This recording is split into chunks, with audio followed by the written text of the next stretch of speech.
Vamos a recibirla a ella, lo habíamos anticipado al comienzo, decíamos, un miedo extremo. ¿Ya es fobia?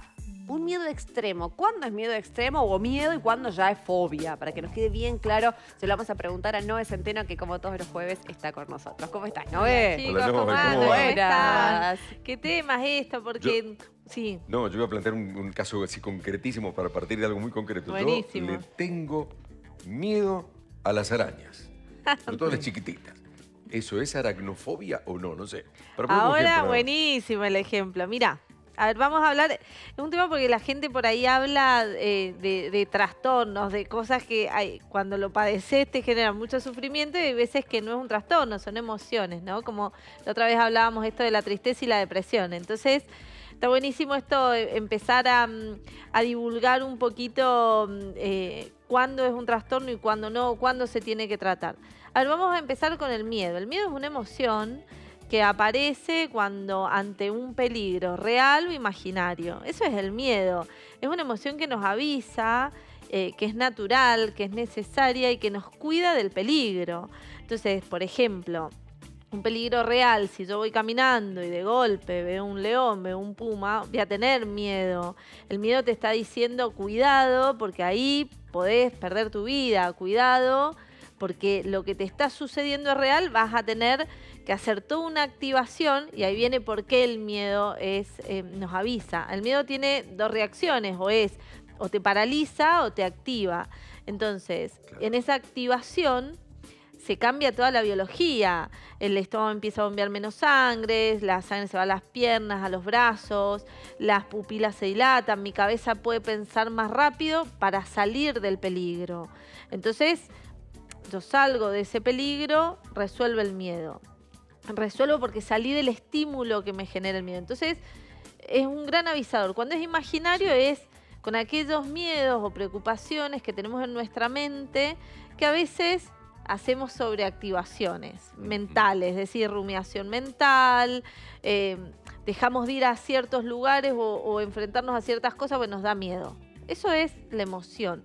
Una emoción intensa de miedo es esto, nos produce ciertas conductas evitativas. Pero, y ahí viene, cuando el miedo se enferma y ya se sobreactiva a lugares donde siento pánico, donde mis conductas son totalmente de parálisis y evitativas, donde ya genero un sufrimiento y cuando el peligro tiene un nivel muy bajo de peligro o es imaginario, entonces ahí se habla de una fobia. Una fobia es un trastorno de ansiedad.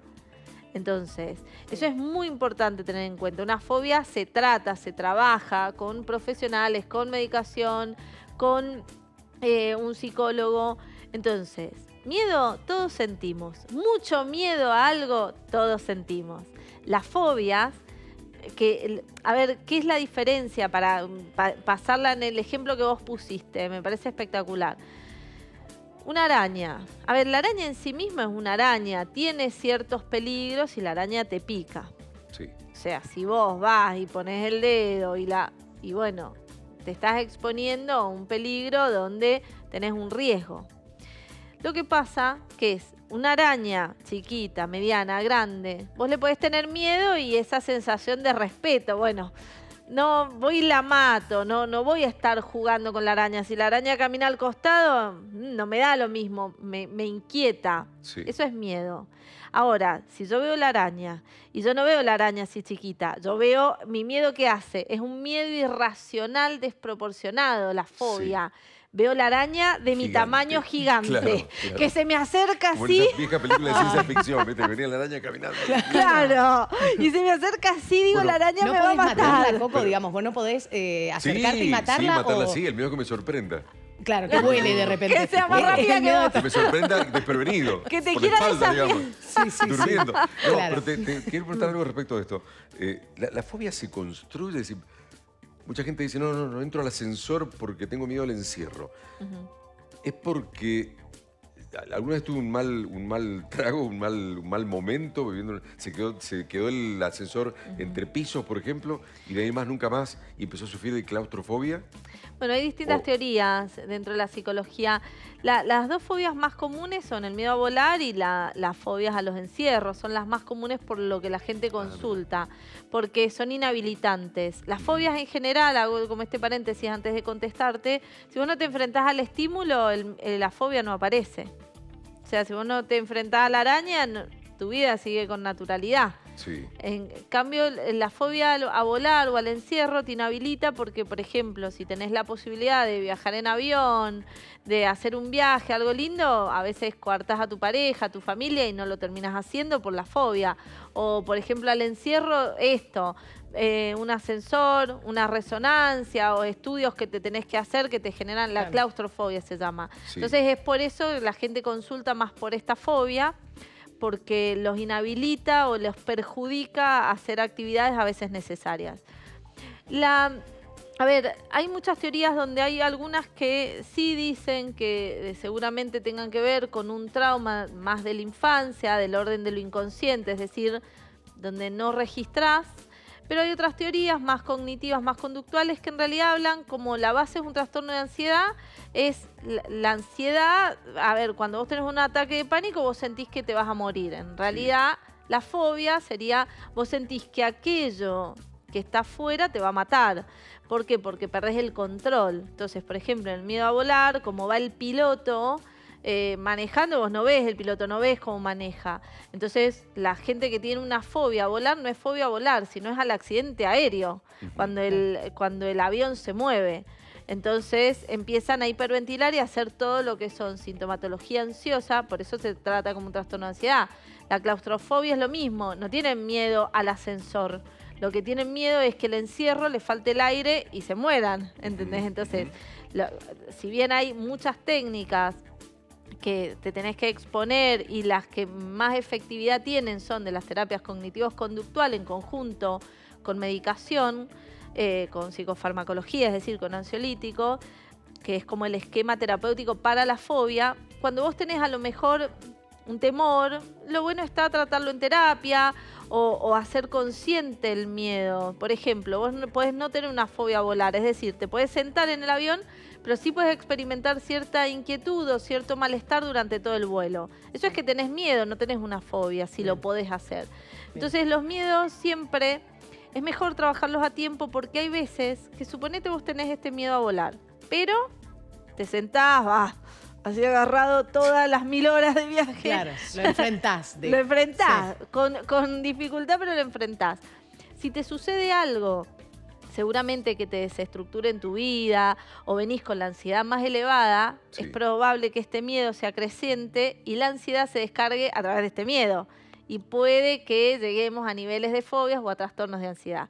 Por eso cuando nosotros detectamos que una emoción, sea cual sea, la tristeza en su momento, el miedo, la ira, no lo puedo, no lo manejo, siento que no tengo control sobre la gestión emocional, siempre está bueno tener en cuenta de trabajarle esa emoción y bajarle la intensidad. Porque las emociones cuando se enferman nos exponen a posibles trastornos o a posibles dificultades donde después voy a tener que hacer un tratamiento mucho más profundo. O sea, el miedo, perdón, el miedo es como que nos pone en alerta, situación de alerta, pero si se enferma ese miedo, nos deja indefensos.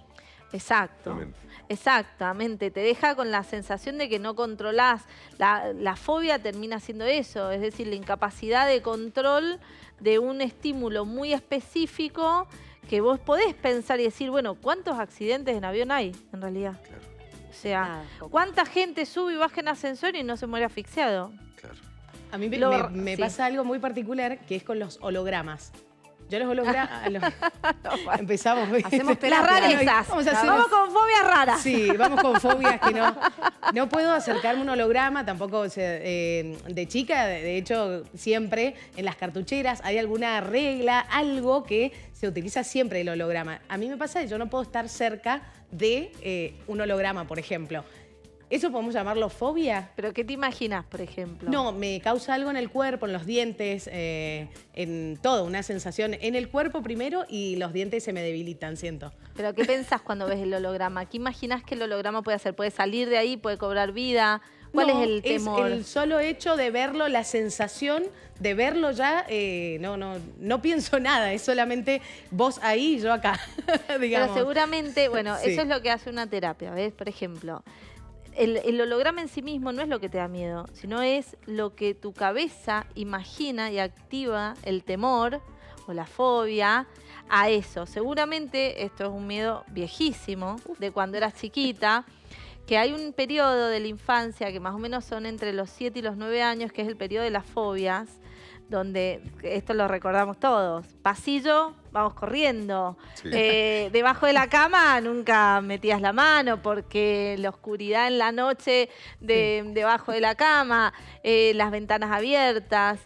Es muy normal que se tengamos ciertas fobias específicas a la oscuridad. Entonces seguramente viene de ahí, el origen es de ahí. Hay que bucear un poquito qué pasó en esa instancia. Pero como nunca lo trabajaste, y la verdad que es difícil encontrarse con un holograma. Tal cual, puedo seguir viviendo Claro, tranquila, ¿no? entonces no lo ves necesario, que es lo que pasa con la mayoría de las fobias que son más raras, que no te inhabilitan. Entonces, seguramente ya te olvidaste por qué se origina o qué es lo que pensás con esa fobia. Entonces vos ya automatizás sensaciones físicas. Entonces sí es una fobia, quizás no es severa, no es inhabilitante, pero donde vos tenés una reacción física ante el estímulo. Claro. Y eso está buenísimo el ejemplo, porque nos pasa cuando se convierte en una fobia, la persona anula la capacidad de racionalización. Sí. ¿Por qué? Porque de hecho la fobia es un miedo irracional, donde hay una activación física que te paraliza. Esto que vos decís, la cartuchera con el holograma lejos, esa parálisis ya le perdemos el control. Por eso es importante desandar, ver el origen de la fobia, ver las reacciones físicas. ¿Qué es lo que dicen las terapias cognitivas conductuales? Usan una técnica que se llama desensibilización sistemática o técnicas de exposición, que te exponen al estímulo de forma progresiva que te da fobia. Mirá Claro, vos. de a poco te van haciendo amigo, te van Sí. amigando de tu fobia, digamos. Sí, van sacando esa reacción automática que vos tenés, te van ayudando a repensar y a sacar eso, la reacción sintomática automática del miedo que te produce ese estímulo. Claro. Pero lo ¿Cuándo tenés hay- que ir haciendo de forma progresiva. ¿Cuándo hay que hacerse ver? ¿Cuándo decís esto ya no es normal, ya pasa el límite al miedo? Yo creo que lo ideal es cuando tenemos un miedo que nos inquieta y que nos damos cuenta que me genera un poquito de sufrimiento. Es decir, esto la verdad me está impidiendo hacer cosas que me gustaría hacer o me inhabilita.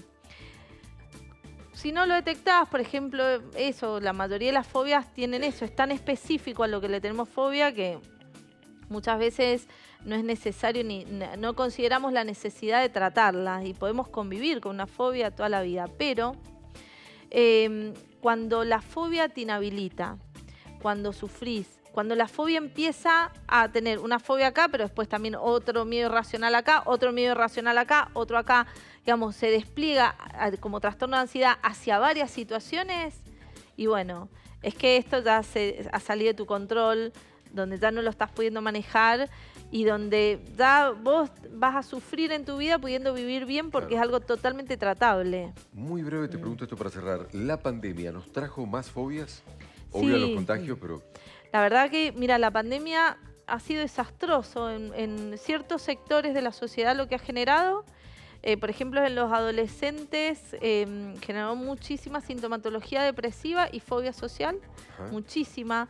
Y también en los ancianos, que tenían el mayor riesgo, les costó muchísimo volver a la normalidad social y algunos no pudieron volver. Pero sí, la verdad que estas rupturas, estos aislamientos generan algo en la cabeza distinta. Entonces, sí, la pandemia y cualquier situación que te obligue, por ejemplo, una internación, a estar encerrado mucho tiempo, la salida al mundo, donde el mundo puede ser peligroso, la verdad que sí genera, aumenta las potenciales fobias. Buenísimo. Noé, muchísimas gracias No, por haber gracias a venido. ustedes, chicos. Gracias, Adiós. Noé.